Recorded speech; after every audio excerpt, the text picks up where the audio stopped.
Hey, how you doing? Kevin Moloney from the Moloney Method. We're out here outside San Mateo. Today's subject is going to be on the most underrated tool in the trainer's toolbox. Remember the movie when Michael Douglas leaned over his desk at a young Charlie Sheen and he said, "Information is our most valuable commodity." Same thing with training. I'm talking about a logbook. A logbook is nothing more than record keeping. A lot of people disregard this because they think, oh, I got in my mind what I did, I know what I did, whatever, okay? The logbook is very important. It's got two headings, okay? You have to keep records on the obvious stuff. The obvious stuff is your sets, your reps, things of that nature. The other not so obvious point that is even more important is your observations about your workout. So let's start off with the first one, okay? So you go to the gym, you have your schedule, you're gonna do shoulders and triceps, okay? You start off with shoulders, you're doing presses, you're doing lateral raises. You notice during your shoulder workout that the shoulders were much more loose when you did the laterals before the presses. You notice that when you tried to do presses first, it just didn't work. That has to go in the logbook, okay? Another example of the reps and the sets. You're doing back, you're doing barbell rows. You notice that as the weight got heavier, okay, you began to lose form. You notice in your mind, at this weight, my game started falling apart. It's almost like a marathoner who up till 20 miles is rolling, and then the form and everything else just slowly deteriorates from mile 20 to 26. You also have to notice the sequences of the body parts, okay? What do I mean by that? Very simple. If you're gonna use your triceps, and you're gonna go heavy on triceps, you should notice that your shoulder workout, you can't lift as much. You have to factor that in when planning your workout and make the observation. Make the note of it. You also may make a note, even though I lost some strength, it worked better for me doing it that way. So your sets and reps, you have to, in your mind, make notes. Now, the beautiful thing about a logbook is almost like Wall Street. Inside information is always the best. Inside information is what you're giving yourself. It doesn't get more inside than you making your own observations about yourself.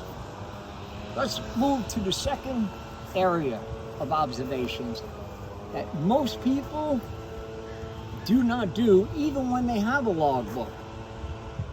Over 50 years, this has been one of the keys to my success. I notice things, okay? You have to make the observations, okay? Let's take a morning workout person. Same thing for a night workout person, but you just do it differently. Morning workout person.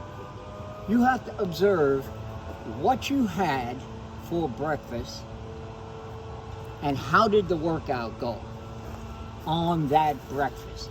You have to observe how was the elimination of that breakfast on that workout. You have to observe, did that breakfast in the middle of the workout force you into the bathroom? These are all important things. When you're having what we'll call a regular life, a non-trainer's life, none of these things mean anything. You go to the bathroom, you go to the bathroom. A trainer has to make the observation. When I get up at 6, that allows me to have this breakfast. This breakfast can be digested by this time.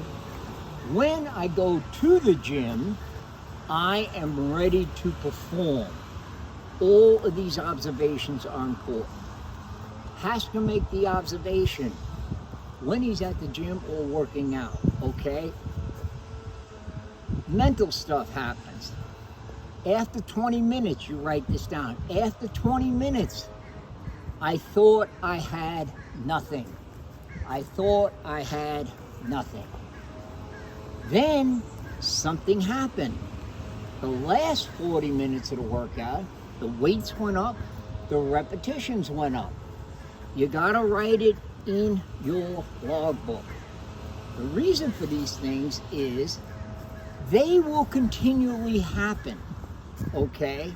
Because each human being has their own particular physiology.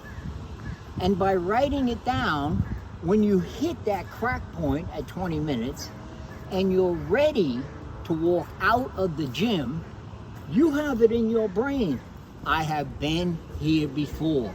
I have been here before. Just keep going and everything changes, okay? You make the observation. Hey, I was working out. I was having a great workout at 30 minutes. Then a person came over and talked to me. I wanted to talk to the person. I enjoyed the person, but it went too long. When I returned to my workout, I had cooled down and I was a little stiff. You gotta make the note.